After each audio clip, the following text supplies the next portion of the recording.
ਮੈਨੂੰ ਹੁਸਨਾ ਦੀ ਰਾਣੀ ਦੇ ਕਿਤਾਬ ਮਿਲਦੇ, ਮੈਂ ਮਿਲਾਂ ਨਾ ਕਿਸੇ ਨੂੰ ਮੇਰੇ ਖਾਬ ਮਿਲਦੇ, ਮੇਰੇ ਖਾਬ ਮਿਲਦੇ। ਮੈਂ ਕੇਤਕੀ ਦੇ ਫੁੱਲਾਂ ਦੀ ਸੁਗੰਧ ਲੱਗਦੀ, ਕੁੜੀ ਜਦੋਂ ਬੋਲਦੀ ਤਾਂ ਖੰਡ ਲੱਗਦੀ, ਖੰਡ ਲੱਗਦੀ। ਸਾਰੇ ਕਹਿੰਦੇ ਅੰਬਰਾਂ ਦਾ ਚੰਦ ਲੱਗਦੀ, ਚੰਦ ਲੱਗਦੀ।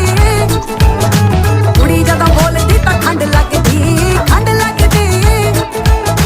ਸਾਰੇ ਕਹਿੰਦੇ ਅੰਬਰਾਂ ਦਾ ਚੰਦ ਲੱਗਦੀ, ਚੰਦ ਲੱਗਦੀ। ਨਾਲੇ ਟਿੱਕੇ ਆਉਂਦੇ ਮੈਨੂੰ ਕਿਸ ਕਰਕੇ ਕਹਿੰਦੇ ਲਾ ਕੇ ਰੱਖੋ ਜੀ ਨਜ਼ਰ ਲੱਗ ਜਾਵੇ ਨਾ। ਲੜੀਆਂ ਨੂੰ ਮਾਤ ਮੇਰਾ ਹੁਸਨ ਪਾਵੇ ਜੀ ਪਾਵੇ, ਅਜੇ ਕੁੜੀ ਵਾਲਾ ਕੁਝ ਲਾਵੇ ਨਾ। ਮੋਟੀ ਮੋਟੀ ਅੱਖ ਮੇਰੀ ਕਰਦੀ ਅਟੈਕ, ਮੈਨੂੰ ਦੇਖ ਦੇਖ ਬਿਨਾ ਪੀਤੇ ਹੋਈ ਜਾਣ ਟੈਡ। ਜਿਹੜੀ ਸੌਖੀ ਨਹੀਂ ਖੁੱਲਦੀ ਉਹ ਗੰਢ